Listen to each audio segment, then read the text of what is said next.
Serving up a warm dish of the Triad's culinary fare, here's your weekly helping of food, news, and views. This is the man who ate the town.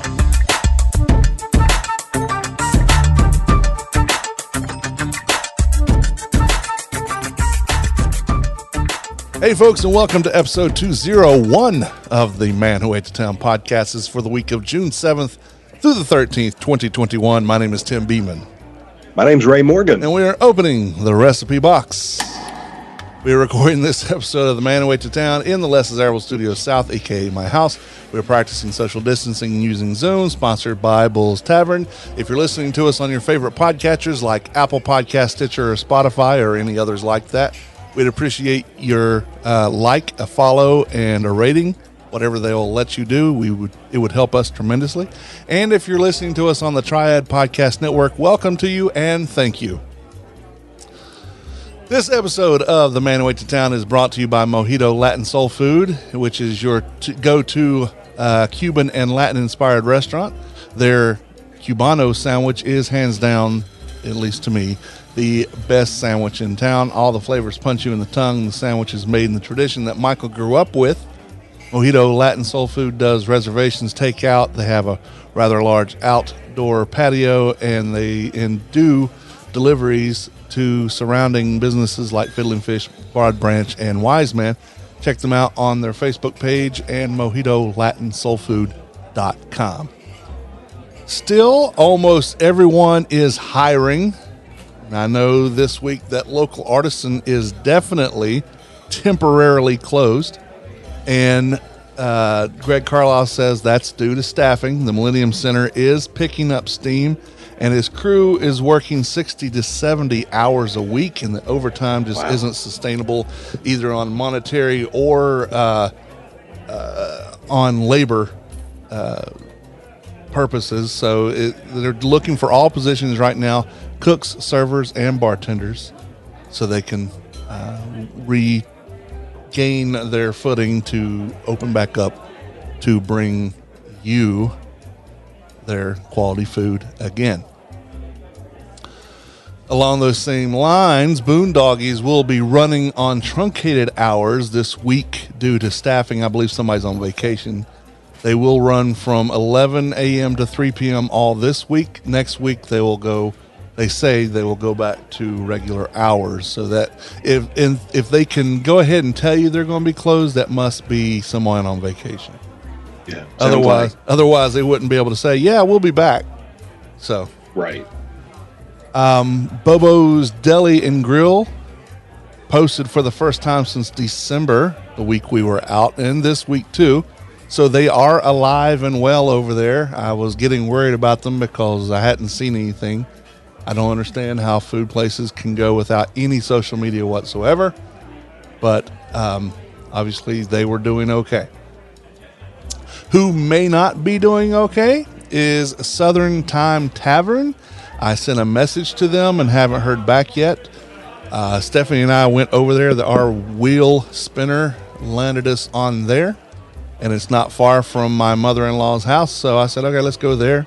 We went there on Saturday, and got there around 6:30, and the lights were off and the open sign was out as well. They've not been open very long, and this could be a staffing thing or it could be a business thing. I'm not sure of which. When I hear something from them, I will let you know. I have never really liked the things that have been in that location, so I was letting that bias get in my way about going there, and then we do go there and they're not even open. So I don't know. I don't know what's going on, like I said, but when I hear something, I will tell everyone. Yeah, you'd hate to think that they're going to have to close so quickly. Yeah. Yeah, I mean, it's just, like I said, it was 6:30 in the evening, and all the lights were out. I think chairs were on the tables, so it was, they were certainly not open. So yeah. I don't know to what extent that is. On their, Leah told me on their Facebook page, it says on May 1st that they're open, and that's the last thing that they posted. That was the last word. Yep. Yeah. So May 1st, June 5th, that's a month. So a lot of things can happen. Someone that is open, and thankfully so, is Diamondback Grill.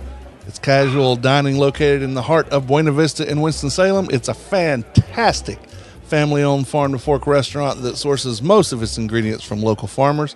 Try one of their theme menu specials. Each day is a different theme. I was reading a post this morning from Listo Blank on the Winston-Salem Eats Facebook page, and there was a raving review from him. It was a long review, but it was that very good. The service is always impeccable. The food is always top-notch and delicious. Good beverages, great atmosphere, and you will have a great time. I highly recommend Diamondback for your big and small events, a romantic dinner with your honey, or as Listo did, just go have a drink and appetizers with your wife and enjoy the ambience and welcoming decor, and know that they're going to take care of you until they are closed. That was part of the problem. He had talked about someplace being closed early last week, I think, and they were there watching people come in at 8:59, and they are not closed at 8:59. They're closed at 9. So if you're in there before they close, they're still going to take care of you. It says the doors are open. We're open. So good for them. 751 Avalon Road. Find them on the web at diamondbackgrill.com and on Facebook and Instagram. I found out this morning Old 4th Street filling station will be closed until June 15th for employee appreciation. I guess that means vacation. I don't know what employee appreciation means. I know what that means, but I don't know what they mean. So I'm going to assume that means they're going on vacation. So if you had plans to go to Old 4th Street filling station this week, don't wait till next week. So I want to make sure I wait till next week, because I'm not saying don't go there. I'm saying they're not going to be open if you go there this week. So, yeah. 2 Facebook pages are missing from my side of the list, and both are downtown. In fact, it's in both of their names. One is Downtown Bodega, and the other is Downtown Thai and Pho. Now, I don't know what this means. Are they permanent closed? Did they change their URL tags? I don't know. Either today or tomorrow when I go downtown, I'm going to drive by and see what's up. If they're closed, I'm going to have to say the bodega part doesn't surprise me, as they've teetered on the brink for a while, and that's a shame too. It's a shame if they are closed. I don't know if the new parking rates of the empty lots have anything to do with it downtown or not. All the big empty lots now are going pay. So you don't get free parking downtown anymore, except for in very limited circumstances, and that's on Saturdays and stuff too, where street parking is free on Saturdays in downtown, but I believe these are enforced 24/7. So now, that being said, you can get validation from the places like the lot there, what used to be Mary's, where Mojito is, and Famous Toastery, and Bar Pina, and then for Fiddle and Fish and all that, there's a sign that says you can get validation.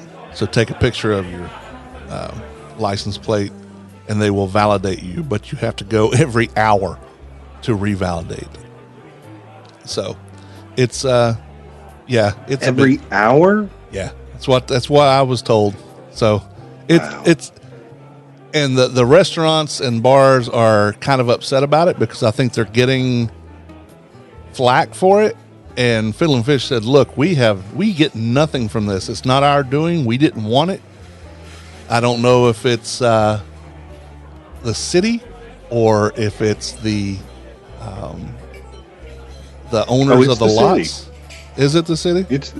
The city owns those lots. They're the ones that maintain and run those lots. It's their decision about whether that's paid or not. That's not true, because we have the one there where Mojito is, that's owned by JP Holdings, which is Hank Perkins and Drew Gertzmeyer. And so is the one at Big Winston warehouse where Fiddlin' Fish and all that stuff is. So I don't know if it was the city had them do it or if they decided to do it. I don't know what the thing is. I know the overflow lot across the street from Fiddlin' Fish, which is also across the street from the Ramcat, is still free. So I don't know how that works. But my point for all this, going back to downtown Bodega, is the lot there across from the Salem Organic Supply and downtown Bodega and the UPS store just went along with all these other things too. And all these are app based, so they're not you're not paying money, you're doing it through an app. So I don't know if that had anything to do with the Bodega downtown Bodega closing or not. Now, the downtown Thai part does surprise me because I've always figured Supop would go the route of the cockroach and always be around because he is diehard anyway. And I know he's gone through some things, but I don't know if it's staffing or if people just stopped putting up with his bullshit or whatever it was, but their page is not there. And whenever I search it on Facebook, it comes up, there's an article or something that I had connected to, and it says it's not available. It's not anywhere in the search. I go to their website from the Google listing, and it acts like nothing's going on, but it also acts like it's not been updated in quite a while. So in the 2 weeks since I checked it last, that page is missing. Again, I'll check out when I head downtown and I'll report back what I find, if I find anything. I don't know what will happen when I get there. Also downtown in the Innovation Quarter, Alma Mexicana had a taco and tequila pop-up this past Thursday. And I think from their posts, it was a hit, and they're planning to do it again this Thursday. And from what I can tell, they are hoping for a full-on opening by month's end. Oh, that's good news. Yes, because I know, I mean, that's not cheap rent, I'm sure. And no. To have an empty building. Well, on top of everything else that they've got going on. Oh yeah. So yeah, they needed that space to be productive. Well, and inventory and all that stuff too. Right.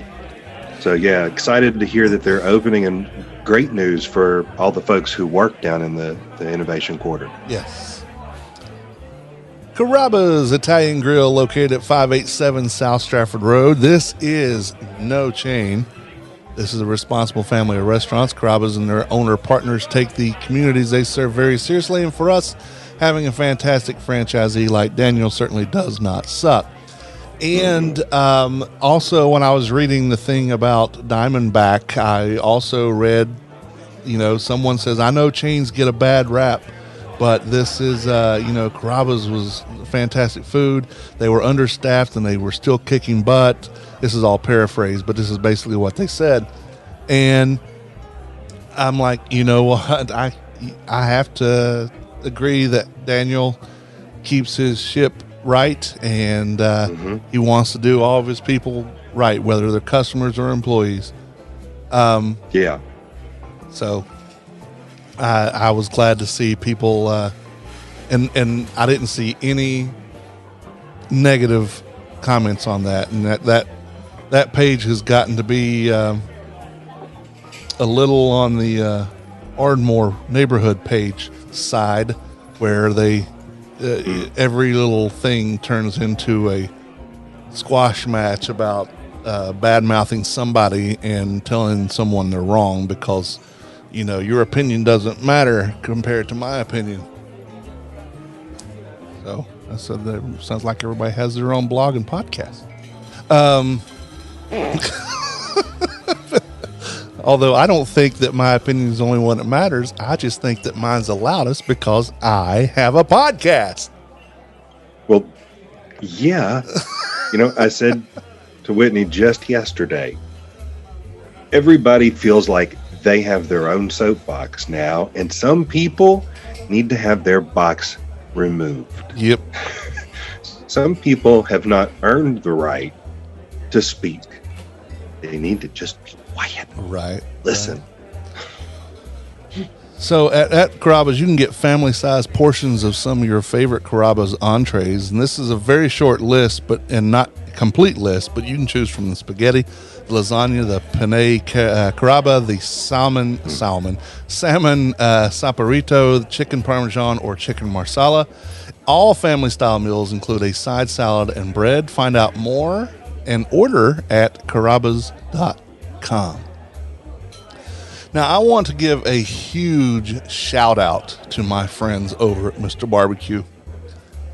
For Memorial Day, excuse me, on Memorial Day, my family had a big pan of pulled pork barbecue with the Mr. Barbecue special Q-dip mixed in there. Mm-hmm. We had white and barbecue slaw. Some people call that coal and, barbecue slaw. Baked beans, potato salad, and buns. All courtesy of Mr. Barbecue. And I mean, they really hooked me up. So much so that I was still eating it yesterday.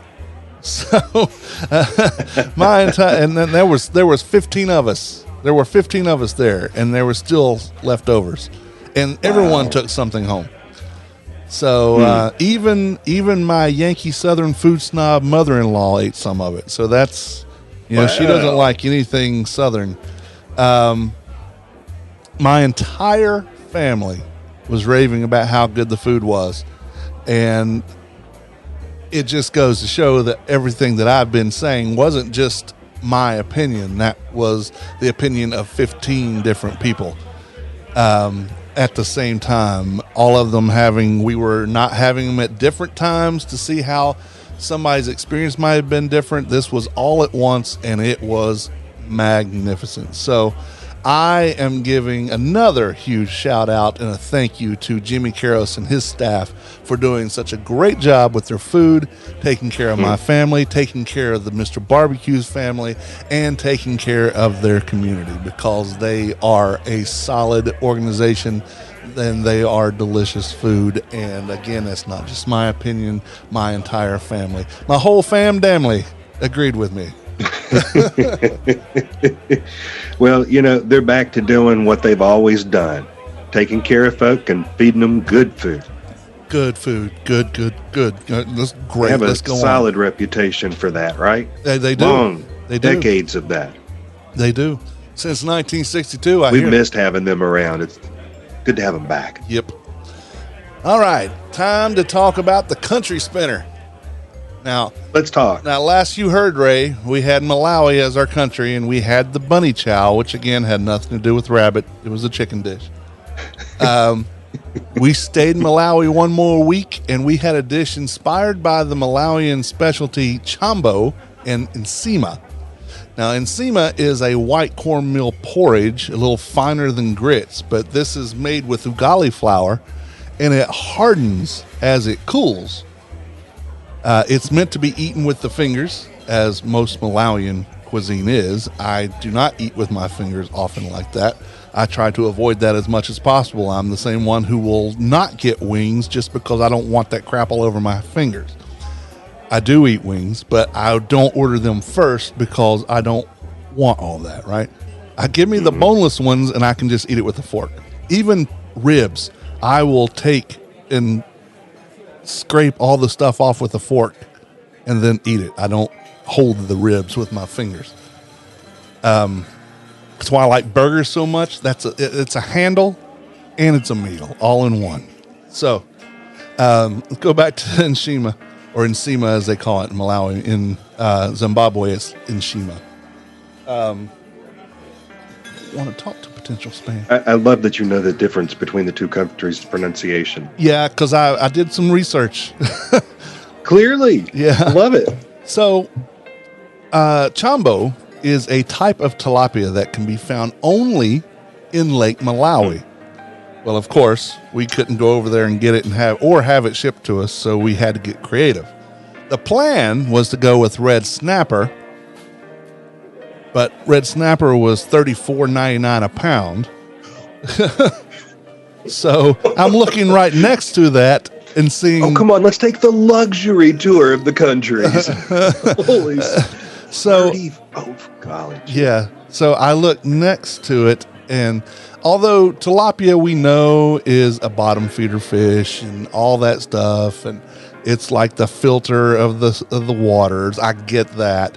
But this was farmed, I do believe, and it was only tilapia was only $7.99 a pound. So we're like, yes, and actually we got less than a pound and got lots of it. So it was less than $7.99.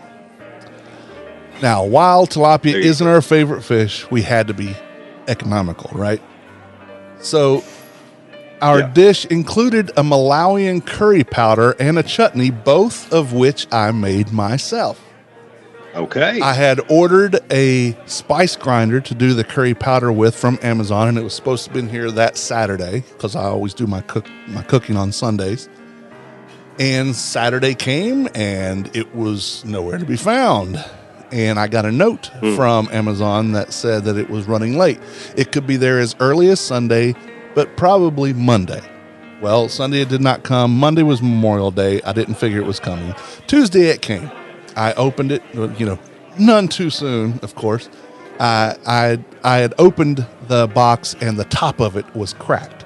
So I had to send it back and get a replacement on the way, hopefully today. But since I didn't have the spice grinder, and not having one it being late did not do me any good for Sunday, I decided to do things the old-fashioned way. And hello to my much underutilized mortar and pestle.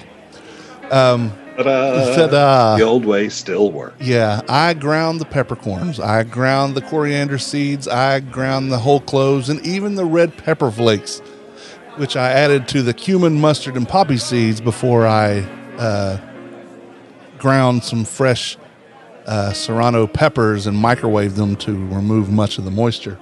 It actually mixed pretty well into the powder. It had just the right amount of heat, really. For the chutney, I mixed fresh peaches with and I rehydrated dried apricots, white raisins, coriander seeds again that was already ground, onions, and chili powder. So, and I also ordered the ugali flour from Amazon, and it came on time. So this was a great dish, and the tilapia was flaky and tasted great, especially with the spices and the chutney. The encima was a good accompaniment. My cousin Gary, who I do the KISS podcast with, spent a few weeks in Malawi doing a documentary, and he told me if I liked encima, I did it wrong. Now, I must have done it partially wrong because I thought it was okay. Stephanie really liked it. And that concluded our tour of Malawi. There again, this will be in a blog post, and I did make a video for this one, so I hope to put it together. I've not seen the footage, but I think it looks okay. So that was all of Malawi. We really enjoyed the food. So far, 2 countries, Mauritius and Malawi. 4 or 5 great things from there. So far we're batting 1,000 on our food. So we spun the wheel on Monday, and we were both very excited for the country we drew. You have any guesses on which country it was? The next one? Yeah. Oh my gosh. I mean, there's, only a couple hundred options there. Right. But I say that I'm very excited about it. Ireland? No. I've not been to Ireland, though. I have been to this country. The UK?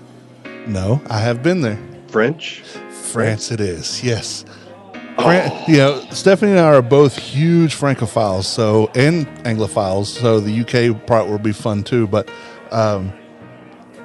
France, to me, when I think of where the word itself comes from, France, gourmet food, I think of French food. And we probably will spend more than 2 weeks on this. And I've already been researching recipes. I know there will be a coq au vin. I know that there will be a cassoulet. I know there will be beef bourguignon. And there will be a ratatouille. Because a lot of people don't know this, and some people are turned off for whatever reason. But when they find out that the whole reason that I am a foodie like I am is because of the movie Ratatouille. And my friend Eugene flipped out. What? A blanking rat? I said, it had nothing to do with the rat. It had nothing to do with any of the characters. What it had to do with was the ideals and the thought process of putting together scratch-made, French-inspired or French-made food. And that just made me go, wow, I had never thought of cooking that way. And that was when I realized that cooking is an art, and it had nothing to do with the damn rat. It had to do with how the rat acted. And that was the start of my culinary. I mean, I'd always been interested in food, obviously, and interested in cooking. I was just afraid to do it. Now I just throw myself into it and go. So look forward to hearing a lot about French cooking. Now, when I get to start it, I don't know. This Sunday coming, I have an engagement. I don't know if I'll have time. The following Sunday is Father's Day. I don't know what our plan is for that.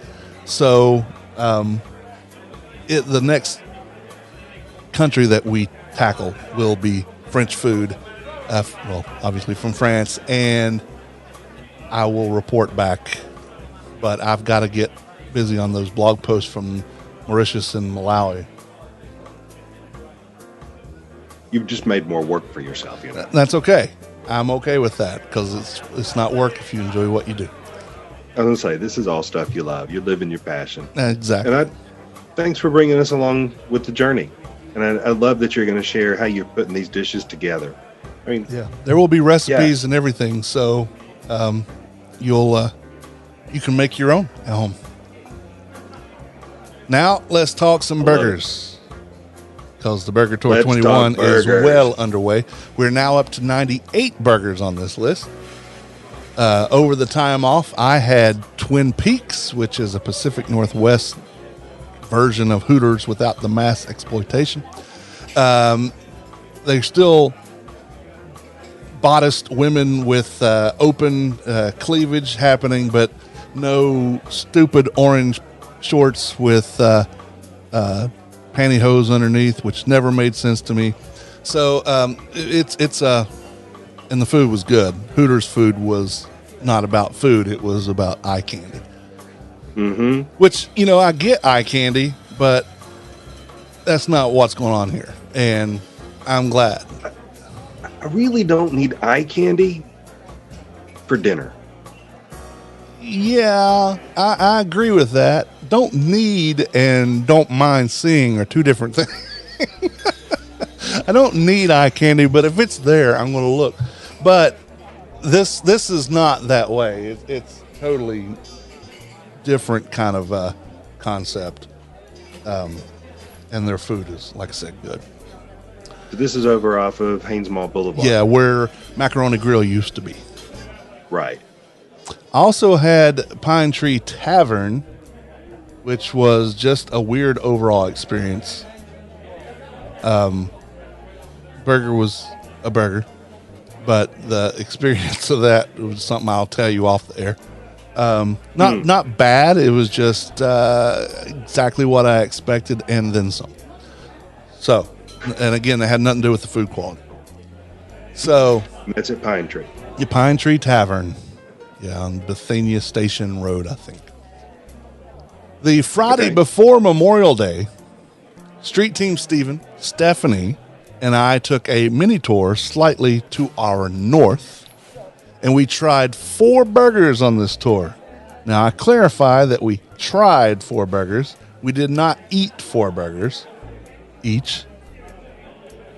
Steve and I split 4 of them, so we had about 2 whole burgers. Stephanie had 1 burger, but she had things along the way. We'll talk about that.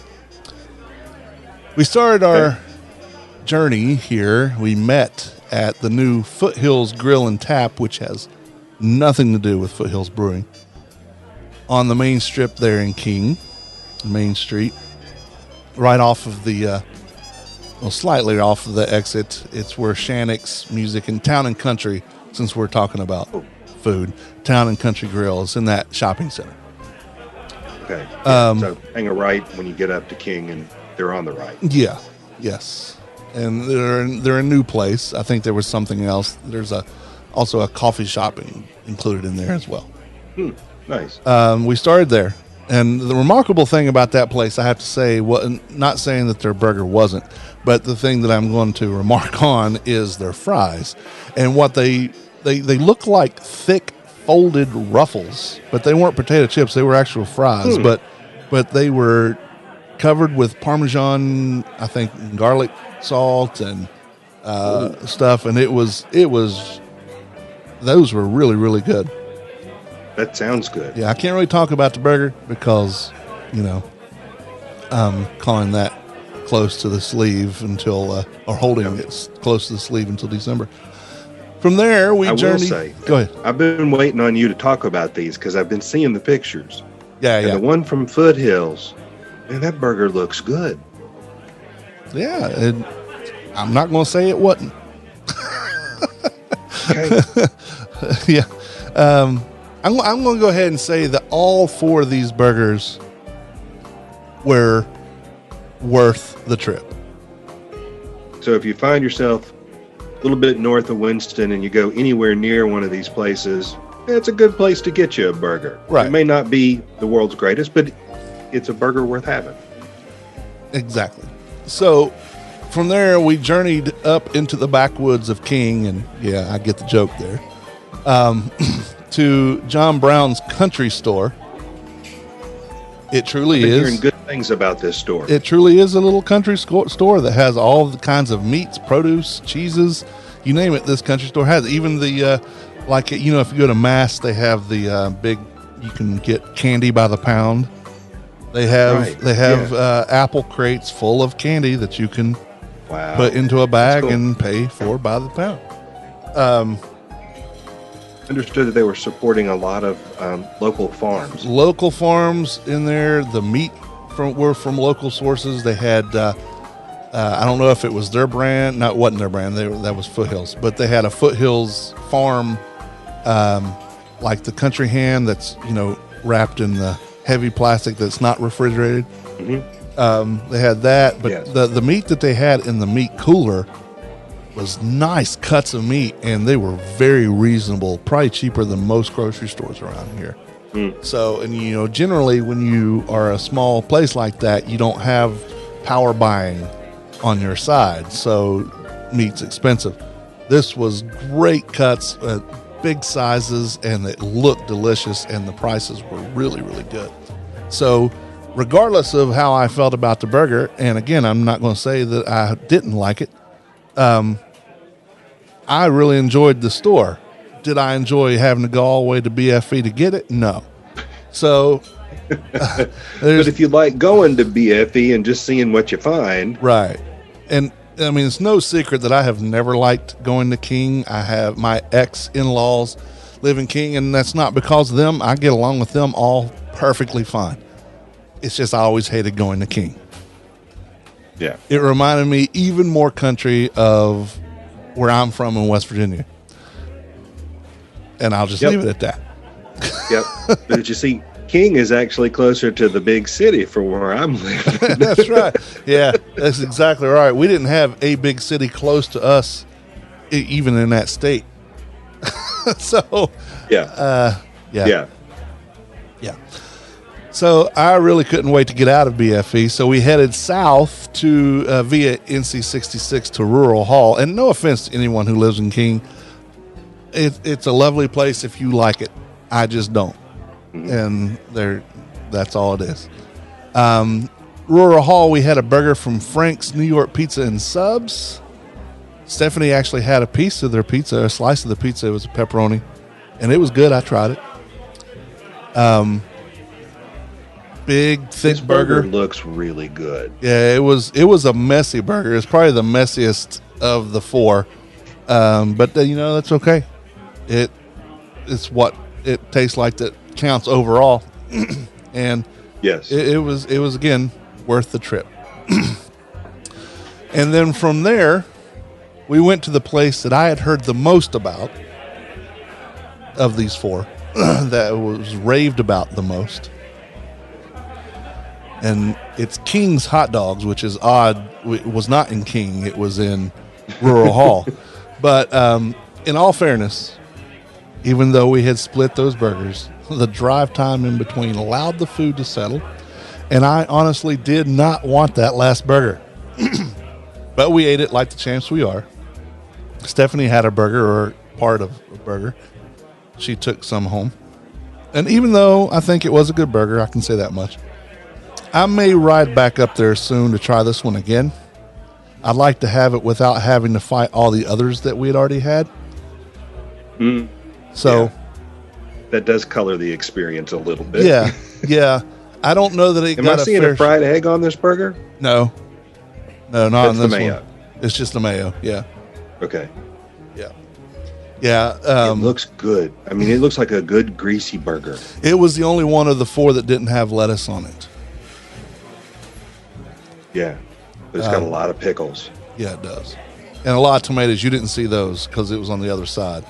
Yeah. It was actually part of the downside for me of this, other than really not wanting to put any more things like that in my mouth for the rest of the day, was it was a bit disheveled in its putting together, and I turned it the opposite way so you didn't see the big clumps of tomato. Then they were really good tomatoes, though. They were ripe and really good. But again, I don't think it got a fair shake in this tour, because not giving it any special treatment, because generally I don't give a second chance, but this was a different circumstance. This was my doing, not theirs.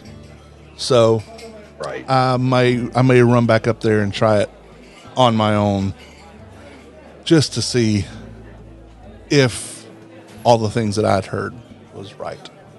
Yeah. So. Yeah. So that brings my total of the 98 to 31 that I have tried. And Almost a third of the way through the list. almost. And as I've said, I'm not divulging any information until later this year. I put the post on the local boards, and I'm still asking for a recommendation. That's why the list keeps growing. I did have, I Hit was 100. at a Slice of Napoli, which I did not have the burger. I was just in the mood for pizza. We were there. When we couldn't eat at Southern Time, we went to Slice of Napoli.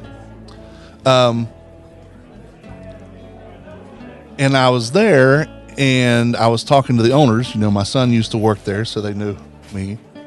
And the table next to us, Liv and King, and they had just seen my post earlier that day about the burgers, and were very intrigued. And I just thought it was cool that someone recognized who I don't know if they recognized who I was, but they knew what I was talking about, and knew that I was the man who ate the town. So thought it was cool. I liked it. Yeah. And they said they like John Brown. I will say, I appreciate that you're letting us know that at least these four on the north side, that's worth going to. Yeah.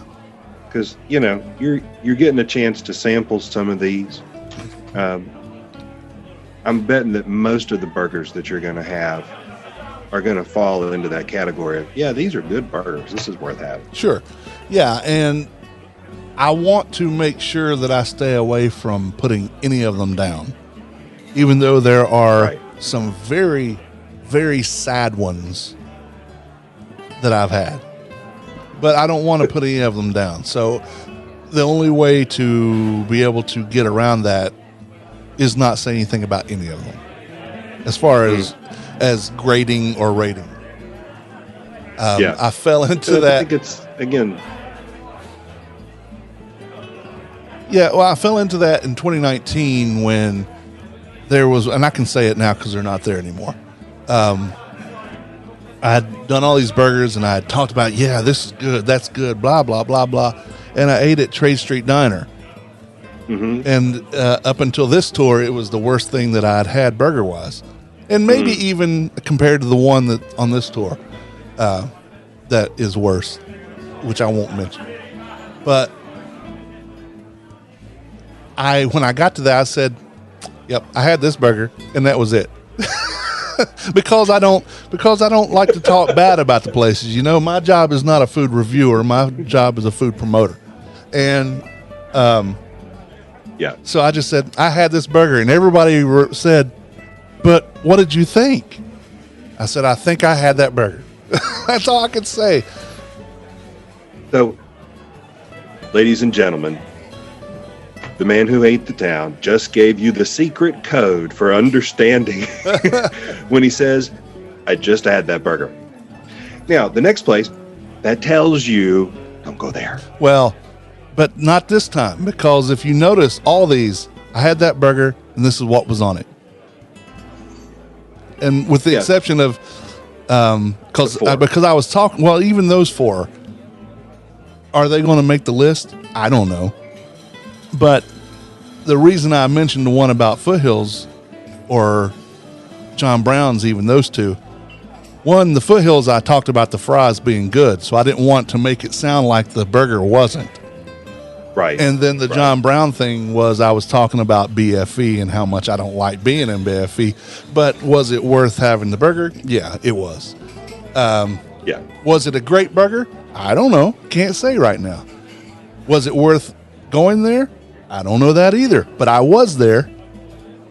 And while I was there, it was worth having while I was there. Let's just go with that. While you were there, you enjoyed a burger. Yes. Well, I ate a burger that I seemed to enjoy. I love how you try to not give away too much information. At the same time, it's good for us to know, hey, you know what? I am out in the middle of nowhere. Yeah. And yet, I found a place that has some good burgers. They have good hot dogs from what I understand. I've not had them, but everybody talks about them having great hot dogs.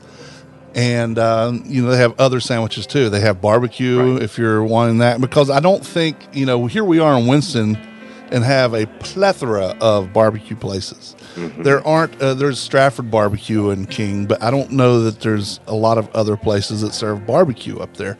So, John Brown's, if that's what they're serving and people like it, then that's another good option for them. For the people in King who do not want to come down the hill, There you go. I don't understand that at all, but if they are like that, then they have an option up there to have a decent burger, hot dogs, and other sandwiches, and they get really good prices on meat. The produce all looked beautiful, and other country store things that you would see to find there. They have all that. So that part itself, learning about John Brown's Country Store, was definitely worth the trip. Cool. And, in fairness, at one point, all of these places will be on the list. They will all get right. Yes. You just might And not somebody see where will they be, some of them will be all the way at the bottom. Yes. John Brown's will not be at the bottom. Okay. Yeah, I can say that they will not be at the bottom. Maybe that's our code. All right. So these are ones that they're not going to be at the bottom. So if you want to go try them out. Well, as I always say, no matter what I say about the stuff, whether it's good or less than positive, then I still want you to try them yourself because this is my opinion. And Right. again, this is my list. Stephen has these burgers with me, but he leaves all the rating to me. So he has no say in all that. Yeah. Well, you've been clear for both tours.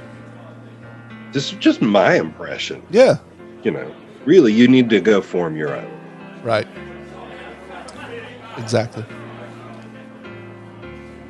All right. The food holidays are sponsored by Washington Perkins Provision Company, located 301 West 4th Street. You can find a little bit of everything at the Perk. Think of John Brown's as a Washington Perk in King. I love it. A chip corner, a deli to get your sandwich on the go. That's what they do. Fruits, veggies, meats, and dairy from local sources. Bingo Bango sodas. I don't know if they have that there. I don't know if they have Wolfie's custard. But they did have a wall of beer and wine and more. Washington Perk is better than a convenience store, not quite a grocery store. On Facebook, they're Washington Perk, or at Washington Perk _DTWS on Instagram. Today is the 7th of June. It's the one of the holidays that Ray looks forward to the most.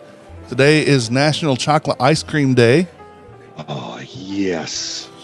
I have an excuse. And it's a day we should all enjoy, and that's World Food Safety Day. We should not get sick from our food.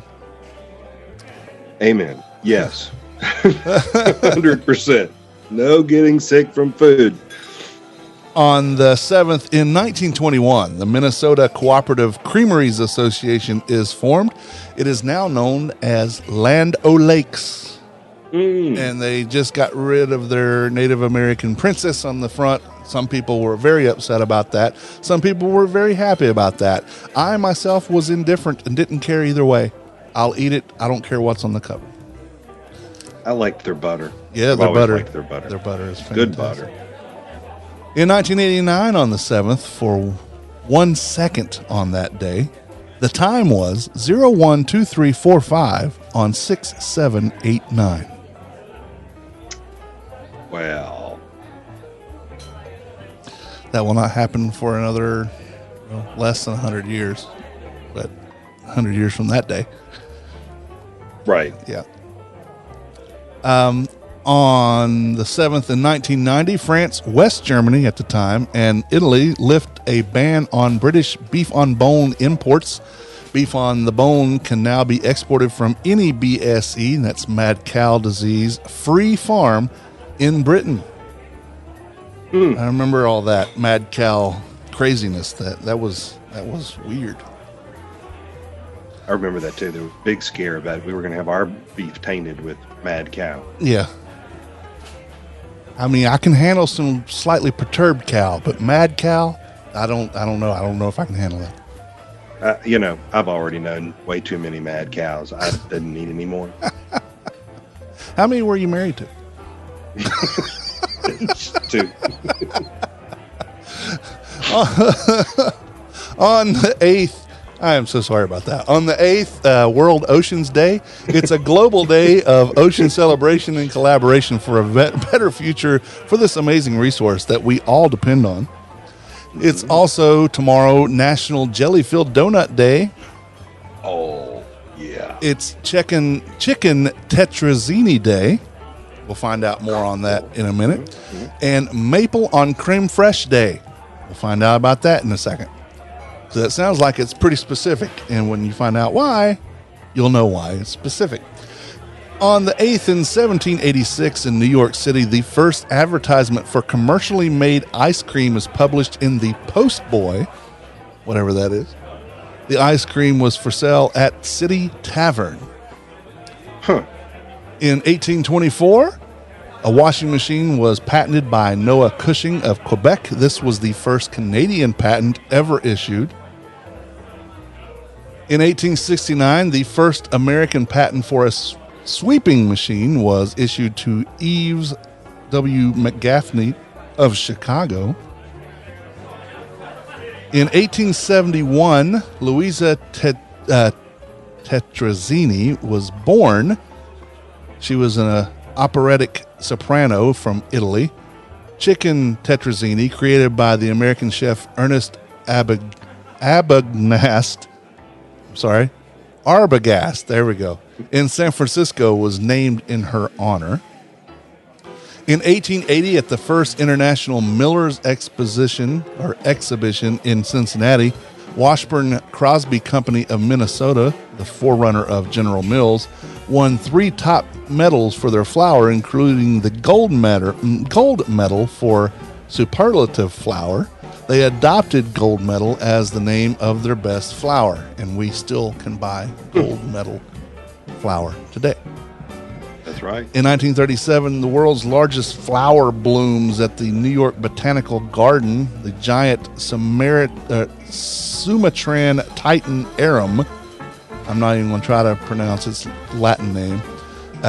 It's 8.5 feet high and 4 feet in diameter. Its odor is that of a putrid, rotten corpse. So, it's a beautiful flower that we don't want to ever be around. Yep. And it only blooms every so often, right? I think so.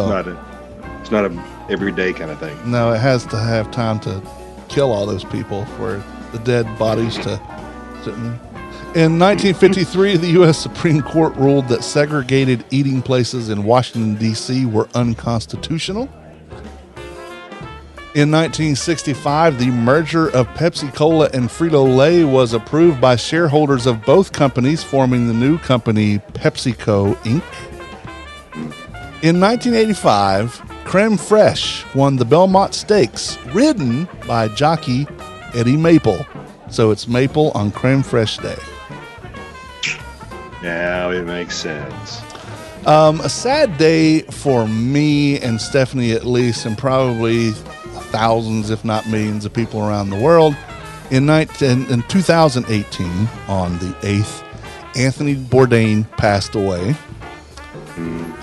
He died of an apparent suicide. Influential American celebrity chef and author, and a culinary traveler he was. He's very inspirational in me wanting to do more worldly food things.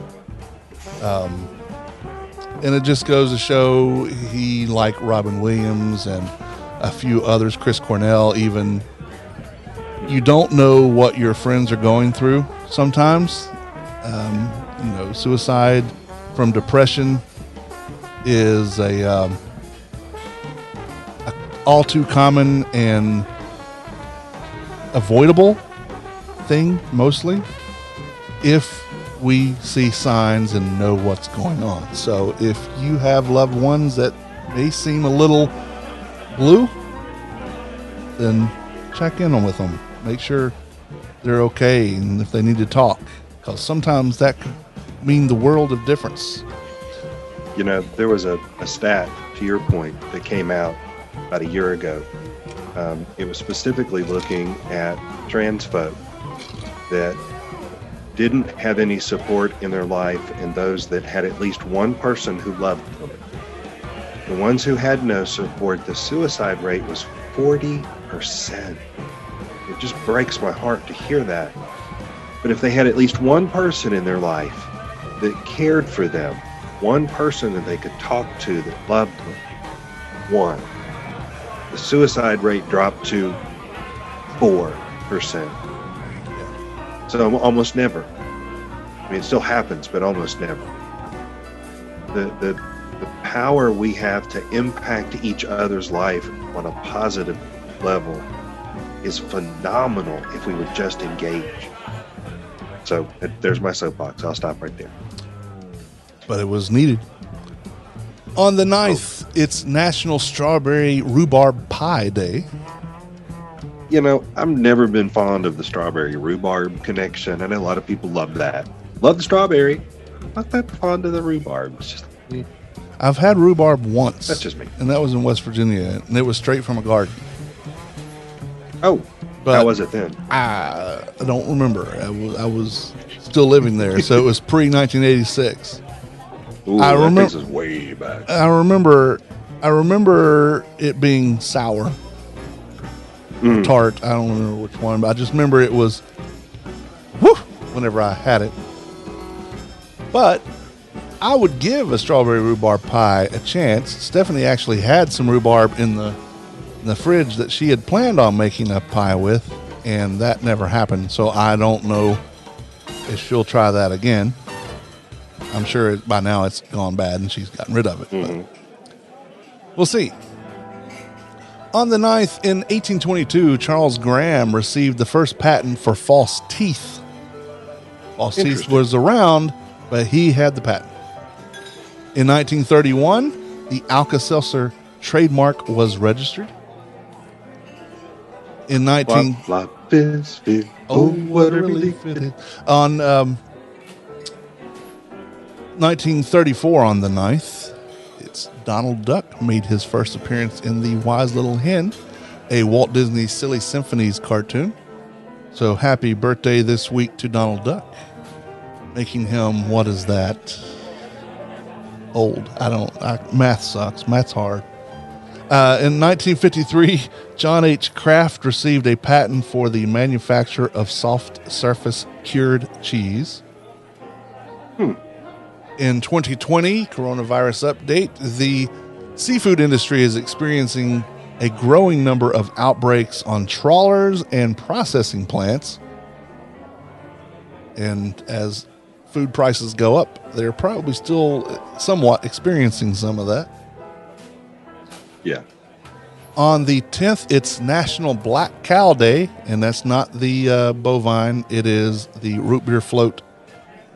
So if you've ever heard the song Black Cow from Steely Dan, then Asia. That's what it's, yes, on Asia. That is what they're talking about. Have your big black cow. I didn't know that's what they're talking about, a root beer float. Yes. Yeah, because I have the behind the scenes making of Asia, and before Walter Becker died, and they're talking about, it was this root beer float. So, there you go. Interesting. Now I got to go back and listen to the song. Yeah. Well, he's talking about they were at Rudy's and sitting in the corner, and you were high. Yeah. And so you sit there and have your big black cow. It's also National Iced Tea Day on the 10th and National Herbs and Spices Day. When I heard that, I thought it had something to do with KFC, but it doesn't, just herbs and spices. On the 10th, in general, in 1869, frozen food was shipped long distance for the first time. Frozen Texas beef was shipped by steamship to New Orleans, so it wasn't a long distance, but it was distance. In 1935, AA was founded, the Alcoholics Anonymous. In 1943, Laszlo Biro patented the ballpoint pen. In 1952, Mylar was registered as a DuPont trademark.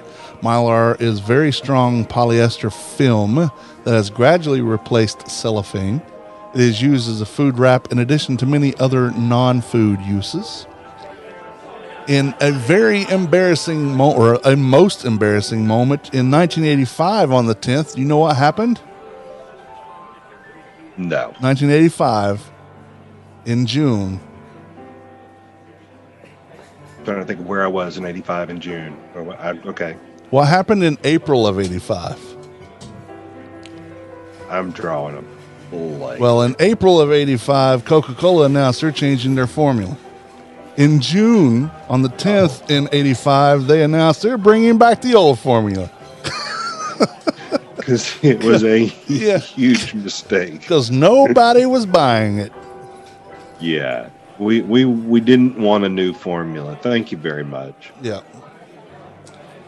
In 1990, on the 10th, Burger King began using Newman's own salad dressings because we all go to Burger King to have salads.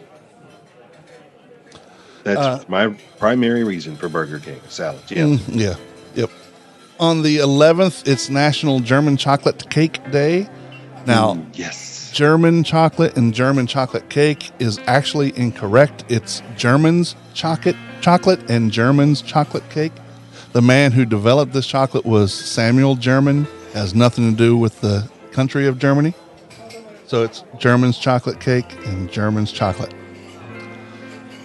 It's also corn on the doing it wrong all this time. All this time. It's corn on the cob day. It's Royal Hot Dog Day. We'll find out why here in a minute.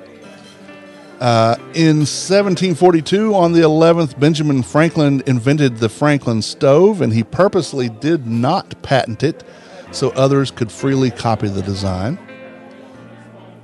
Oddly enough, in 1793, on the 11th, the first American patent for a cast iron stove is issued to Robert Hattrick of Pennsylvania.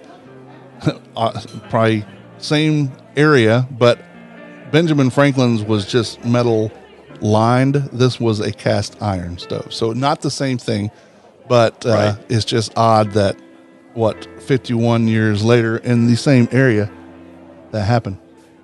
And I'm betting that the cast iron still used the metal line as a design inspiration. Probably. But the Franklin stove also, it had a design where there was a flue in the back, a cold flue that, not cold and flu, but a cold FLUE, that was supposed to take the smoke around a different way. The problem with that was until the guy named Rittenhouse made the Rittenhouse stove, the smoke would get stuck because there was not enough induction from the heat to push the smoke out. So it was kind of backing up. So when Rittenhouse did his redesign of the Franklin stove, and people still call it the Franklin stove, not the Rittenhouse stove, it worked better. So More of a direct line out. yeah. In 1793, the first American patent for, I'd already said that one. In 1912, Hotel First, 24-year-old Silas Christopherson flew a Curtiss Pusher airplane, where the propeller is on the rear, from the 12-story I don't know how you say it, Multnomah Hotel in Portland, Oregon. It was the first person to fly a plane off the roof of a hotel. I don't know that there was many people after him that did that either. It's like, do we have different categories? All right, well, you're the first one to fly it off of a hamburger joint. You're the first one off a hotel. You're the first one off an office building. Yeah, you did it off the hospital. You Yeah. did it from the top of a bus stop. You're the bank guy. Yeah, we know. You did it off a bank. Great for you.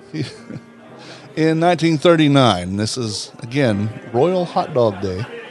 In 1939, President FDR served hot dogs to King George VI and his wife, Queen Elizabeth, during their 1939 visit to the United States. It was the first time they had tried this American gourmet treat.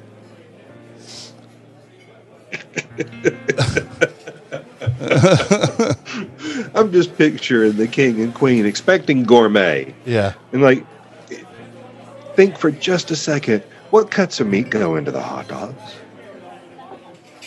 Snouts and as buttholes. gourmet as those.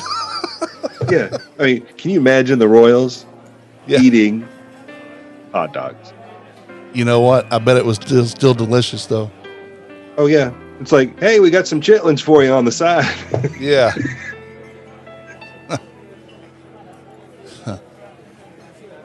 Yeah. I just, I wonder if he stuttered through that. He was the one in the King's Speech. Yeah. So in 2009, the World Health Organization, WHO, declared the swine flu outbreak a pandemic. In 2019, the Four Seasons restaurant, originally opened in 1959, closed its doors permanently after lunch service. It was the end of an era. In 2020, on the 11th, Starbucks will close up to 400 locations while also expanding pickup and drive-through at other locations. Yep.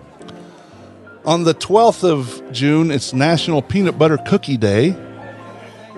Now, I don't know if that is like peanut butter cookies that always have the fork swatches on the top, or like Nutter Butters, or because that's a peanut butter sandwich cookie, you know. I want another Nutter Butter peanut butter sandwich cookie. That's what I used to say when I was a kid. Oh. Well, of course, because we all wanted a Nutter Butter peanut butter sandwich cookie. Yes, another Nutter Butter peanut butter sandwich cookie. Yeah, because they were just good. Still good. It's A little also bit of milk on the side. Yeah. Yeah. In my studio, I have locked away in a crate because, you know, I don't want Mises to get hold of it. I have a box of the little Nutter Butter bites. Also on the 12th, it's National Jerky Day. And then we get two alcohol days. It's National Rosé Day and World Gin Day. And let's point out that on National Jerky Day, that doesn't mean go be a jerk to everybody. No, exactly, it doesn't. Some people treat every day like National Jerky Day, in that case. Kind of my point. On the 12th is also International Falafel Day, which is a Middle Eastern specialty, deep-fried patty of ground chickpeas or fava beans. When you put it that way, it doesn't sound appealing, but falafel itself is not bad. Right. It really is pretty good. Not my favorite thing. If I'm going to have chickpeas like that, which also is not my favorite thing, give me hummus or give me the eggplant equivalent, which I don't like eggplants, but I like baba ganoush. I'll go with that. Yeah. All the spices that go into the baba ganoush. Oh, yeah. In 1897, on the 12th, in Switzerland, Karl Elsner registered the design of the Swiss Army knife, a officers and sports knife for trademark protection. The innovative knife had tools that opened from both ends of the handle. It is a pretty cool knife. It is. It is I think the definition of a utility knife. Mm-hmm. Very much so. In 1901, on the 12th, in Montreal, Canada, they passed a law to make indoor toilets mandatory. Good for them. On the 12th in 2000... All toilets should be indoor. Yes. Except for the ones at like concert venues and the like, of course, and construction sites and where they have porta toilets. Yeah. But even that's still indoors, right? There's a door. There is a door, and you're in it. Mm-hmm. In 2004, on the 12th, a federal judge upheld a rule issued by the USDA on June 2nd, 2003, which declared that frozen batter-coated French fries are fresh vegetables. The judge stated that the term fresh vegetables was ambiguous. In 1981, the USDA had unsuccessfully tried to classify ketchup and pickle relish as vegetables. Public protests caused them to drop the idea then, but they still are, as far as I know, still able to call batter-coated French fries fresh vegetables. Yeah. Uh-huh. Yeah. Okay. In 2009, the end of analog TV happened. All full power over-the-air analog television transmission signals on channels 2 through 13 and 14 through 69. And at first, I'm like, why do they not just say 2 through 69? But 2 through 13 are UA or VHF, and then 14 through 69 is UHF, which now they're all digital, so none of them are HF anything. 2013, for the first time in modern history, the world is producing more farmed fish than farmed beef. The Earth Policy Institute in Washington, D.C. has found that farmed fish production reached a record 66 million tons in 2012. And cattle farm output, by contrast, had leveled off to just about 63 million tons of beef produced in the same year. Interesting. And we're eating more fish in our diets. I'm eating whatever dead animal I can get my hands on, really. In 2020, on the 12th, Iowa State Fair was canceled for the first time in 75 years. After weeks of recovery, the stock market plunges 1,802 points to close at 25,187 as coronavirus cases rise again and predictions are bleak for the economy. On the 13th, Kitchen Klutzes of America Day and National Weed Your Garden Day. Not National Smoke Weed in Your Garden Day, but that's okay too if that's what you want to do. Not that there's anything wrong with that. No. And, if you feel like crumbling up your weed and spreading it across your garden, then all right, then you've weeded your garden. That's true. Here, you get some weed. You get some weed. All right. In 1789, Mrs. Alexander Hamilton served a new dessert treat for General George Washington. The highlight of the dinner was ice cream. And all this time, we thought Dolly Madison was responsible for that, but no way. She didn't do it at the White House. Dolly Madison did it at the White House. Right. In 1816, the Peel Museum in Baltimore, Maryland, becomes the first U.S. public building to use gas lighting. It was installed for its publicity value. So they lied to everybody and tried to make it loud that they weren't lying. They were gaslighting everyone. In 1831, Erastus and Thaddeus Fairbanks of St. Johnsbury, Vermont, received a patent for weighing scales used for weighing wagons, a platform scale that revolutionized weighing methods. And in 2020, on the 13th, Chuck E. Cheese reportedly is on the brink of bankruptcy. I don't know if they ever pulled out. Didn't look. Did it revolutionize? Revolutionized. Yes. Well, that is your food holidays and history for this week. Special thanks to James Ziegler at foodreference.com for making us chuckle, roll our eyes, get really excited for National Chocolate Ice Cream Day, make us wonder who's doing weed in their garden, and why haven't they offered us any? And exactly. Come on now. Yeah. Where's the love? Where's the love?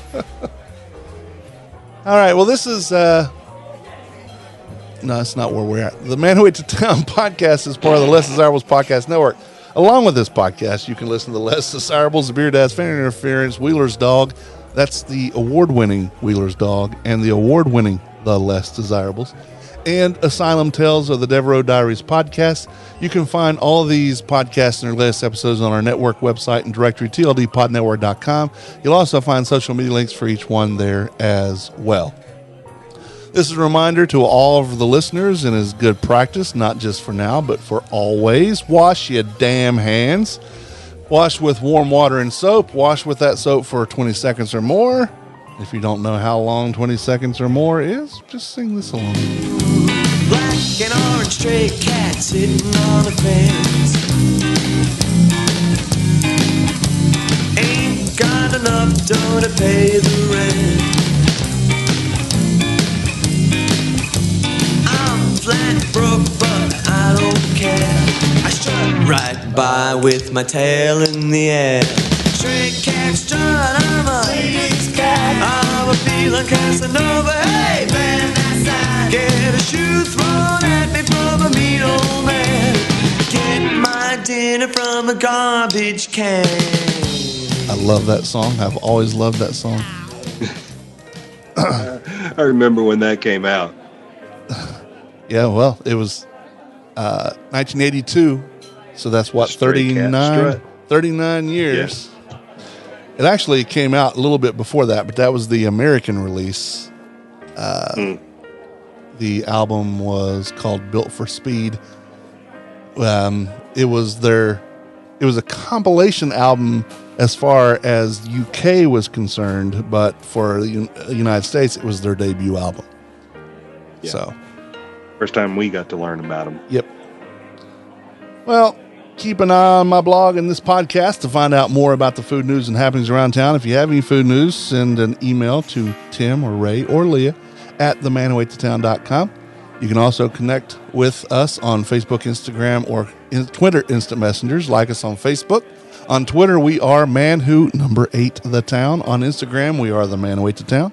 And now we invite you to call and leave your voicemail for this podcast or any podcast on the TLD network. You can call 336-422-6862. That's right, 336-422-NUM. Leave us a voicemail and we'll play it on the podcast. Again, 336-422-NUM 6862. Well, my name is Tim. My name's Ray. And we are closing this very loud recipe box. Until next time, thank you for reading and thank you for listening. Bon appetit. Yamas.